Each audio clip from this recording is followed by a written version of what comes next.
레위기 10장 8절에서 15절. 오늘 본문은 제사장들의 금주 및 음식 관련 규례입니다. 먼저 제사장 금주 규례를 보면 제사장은 그들이 하나님을 섬기기 위해 성소에 들어갈 때는 술을 마셔서는 안 되었습니다. 이는 그들로 하여금 정한 것과 부정한 것을 구별하고 백성들에게 하나님의 율법을 밝히 가르치게 하기 위함이었습니다. 그런데 이러한 규례가 나답과 아비후 사건 직후에 언급되는 것은 나답과 아비후의 실수가 그들의 음주에서 비롯되었음을 암시해 줍니다. 다음으로 제사장 음식 관련 규례를 보면 앞에서 이미 언급된 바 있는 화목제와 소제의 제물 중 제사장의 몫에 대해서 반복적으로 언급하고 있습니다. 나답과 아비후 사건은 거룩하신 하나님을 자기 방식으로 섬기려 한 제사장의 죄와 하나님께서 예배와 거룩을 통해 자신의 거룩과 영광을 드러내신다는 신학을 압축적으로 보여주는 사건입니다. 이 사건은 다른 불의 죄를 통해 언약 백성의 예배와 삶이 철저히 하나님의 명령과 계시에 종속되어야 함을 강조하며 결국 그리스도 안에서 온전한 제사장직과 예배가 어떻게 완성되는지를 예표하는 것입니다. 나답과 아비후는 여호와께서 명령하지 아니하신 다른 불로 분향했고 이는 번제단의 불만 사용하라는 규례를 어긴 불순종이었습니다. 16장 12절. 신학적으로 다른 불의 자라은 하나님이 정하신 구원의 길과 예배 방식을 벗어난 이상한 불로 하나님이 계시하신 방식이 아닌 자기 방식의 예배를 상징합니다. 성막에서 번제단의 불은 하나님이 친히 주신 불이며 속죄와 하나님의 임재를 상징하는 거룩한 불이었습니다. 이 불이 아닌 다른 불로 분향했다는 것은 하나님이 세우신 구원의 표지, 즉 속죄의 불을 무시하고 자기 의와 자기 열심이 하나님께 나아가려 한 신학적 반역으로 드러난 것입니다. 나답과 아비후가 죽은 직후 하나님은 나는 나를 가까이 하는 자 중에서 내 거룩함을 나타내겠고 온 백성 앞에서 내 영광을 나타내리라고 선언하셨습니다. 3절. 하나님께 가까이 나아가는 제사장이 거룩을 상실하면 하나님은 그들을 심판하심으로 오히려 자신의 거룩을 드러내시며 이는 내가 거룩하니 너희도 거룩하라는 언약 명령의 구체적 실현인 것입니다. 11장 44절. 즉 속죄의 불을 무시하고 다른 불을 드리는 것은 그리스도의 유일한 구원의 길을 거부하고 다른 복음을 추구하는 행위와 같으며 그 결과는 심판이라는 신학적 경고와 연결된다는 것입니다. 8절에서 11절은 제사장의 금주 규례에 관한 내용입니다. 8절에서 여호와께서 아론에게 말씀하십니다. 아론만을 부르신 일은 레위기 전체를 통해서 이곳 한 번뿐이며 다른 때에 아론을 부르실 때는 항상 모세와 함께 부르셨습니다. 11장 1절, 13장 1절. 따라서 본절 이하에 나오는 하나님의 말씀은 특별히 제사장에게 매우 중대한 규례였음을 본문은 말하고자 하는 것입니다. 또한 위임식 이후에 바로 뒤따른 두 아들의 범죄와 죽음이란 사건에도 불구하고 하나님께서는 여전히 아론을 대제사장으로 인정하시고 있다는 사실도 본문은 암시하고 있는 것입니다.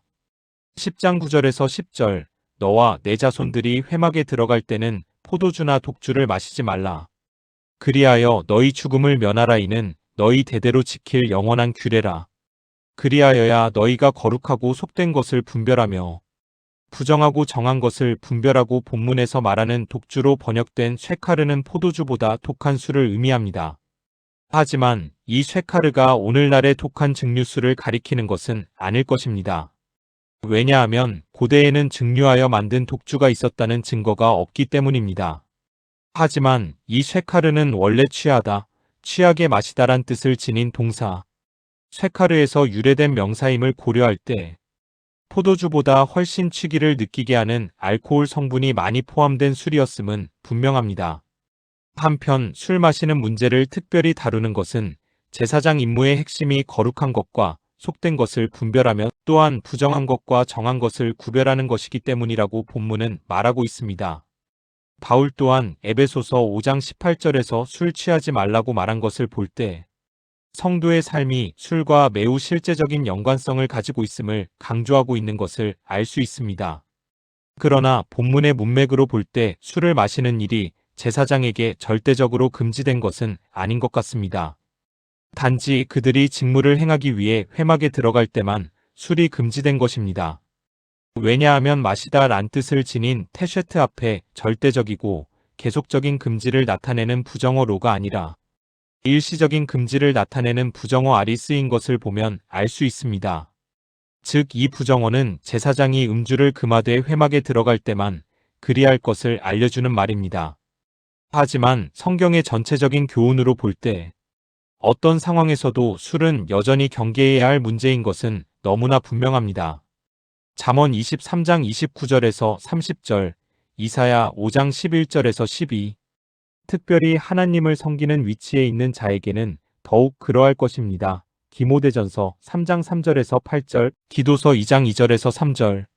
한편 본문은 제사장이 구별해야 하는 두 개의 범주가 나오며 각 범주는 두 가지 반대되는 개념을 포함합니다.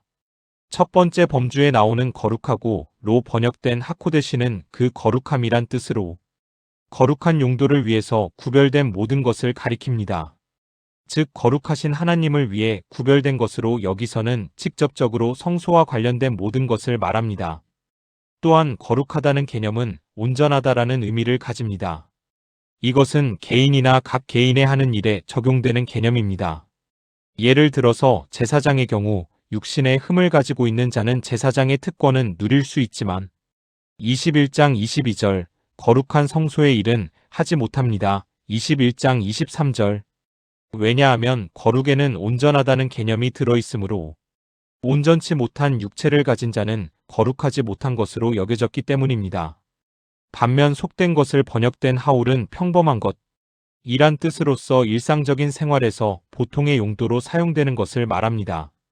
이 말은 성막 밖에 있는 세상에 속한 것이라고 말할 수도 있습니다.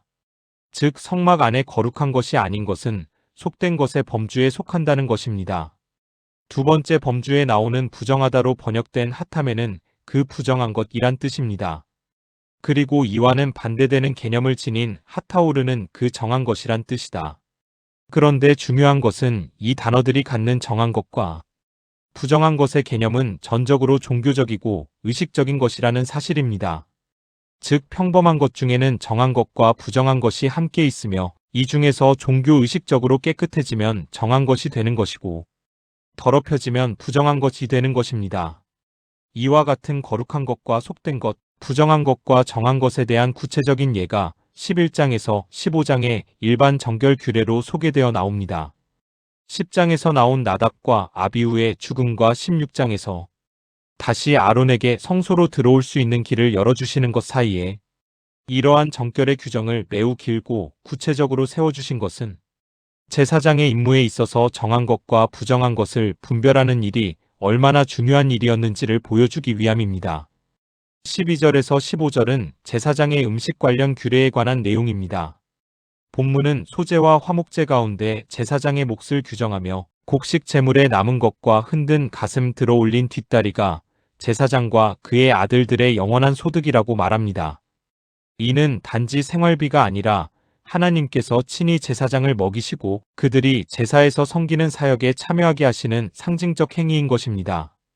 또한 속죄제의 고기를 제사장이 먹는 것은 백성의 죄를 대신 지고 여호와 앞에서 속죄하는 대속 사역에 참여한다는 신학적 의미를 지닙니다.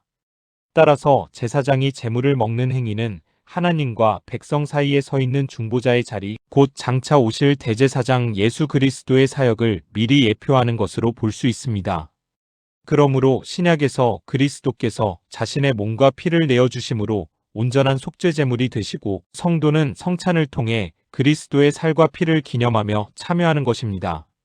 술 취하지 말라는 본문의 명령은 오늘날 예배를 흐리는 모든 영적 무감각과 방종을 끊으라는 부르심이며 거룩과 부정을 분별하고 가르치라는 사명을 보여주는 것입니다.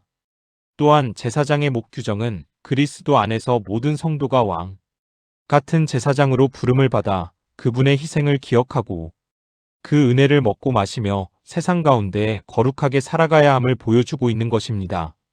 즉 성도들은 세상이 추구하는 속된 것들, 다시 말하면 돈과 권력 명예를 바라보지 않고 하나님만을 바라보는 거룩하고 구별된 백성이 되라는 것입니다. 이 시간 나는 과연 거룩하고 구별된 삶을 살고 있는지 한번 점검해 보는 시간이 되었으면 합니다.